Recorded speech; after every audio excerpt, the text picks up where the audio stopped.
We now turn to the second of the moral principles we will be considering in this course in biomedical ethics, the principle of beneficence.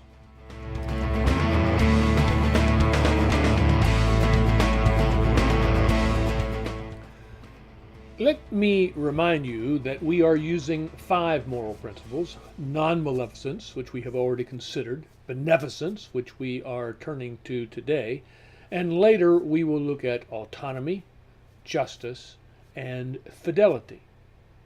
Recall that we understand these principles as universal. They apply to all people and to all people equally. They are prima facie principles, which means they are not absolute. Rather, though they point to important moral considerations in every case, they can be overridden in situations where other more weighty moral considerations conflict with them. We will use these principles throughout this course to analyze scenarios, situations, cases from the healthcare context. The principle of beneficence requires us to do good, that is to say, to act in ways that make people better off, in ways that promotes people's welfare or interests.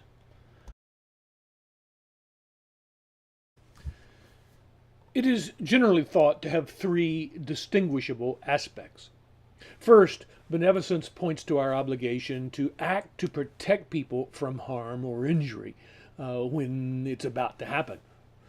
But it also requires us to act to remove or relieve harms or injuries that people have already suffered. Most broadly of all, it requires us to act in ways that promote human welfare. It's important to recognize that beneficence is a positive principle. That is to say, it requires us to do something. It requires us to act on behalf of others. That's by way of contrast with the principle of non-maleficence, which is negative, as we have seen. Non-maleficence tells us what we may not do. We may not act in ways that harm other people, and we fulfill that obligation when we do nothing. But beneficence is not fulfilled by doing nothing. Beneficence requires us to act. When we intervene to protect someone from attack, that's an act consistent with the principle of beneficence.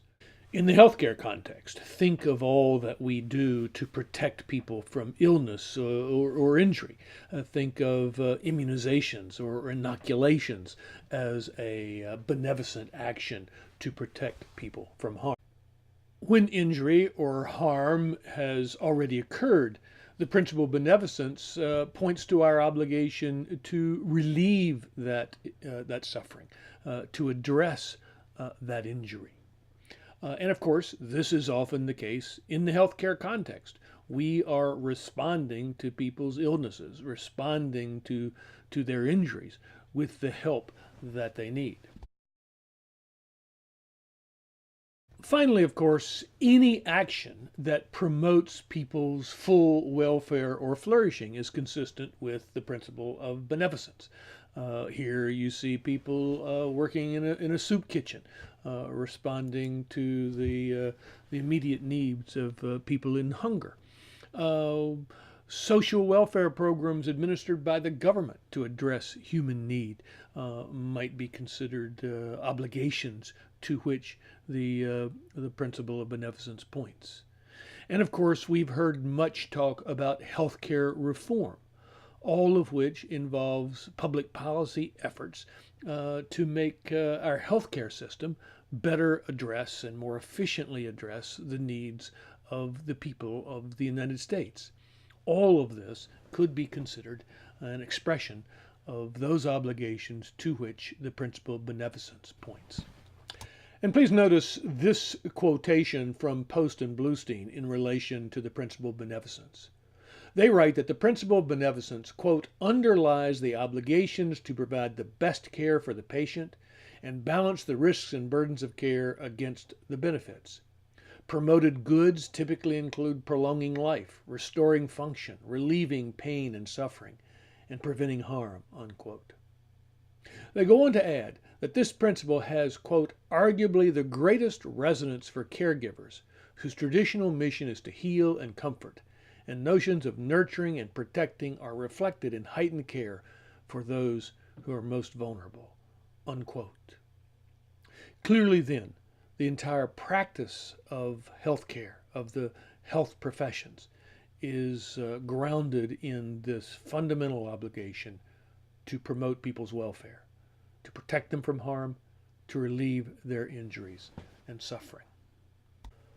I will conclude this presentation by drawing your attention to this little chart which displays the difference or the distinction between non-maleficence as a negative principle and beneficence as a positive one.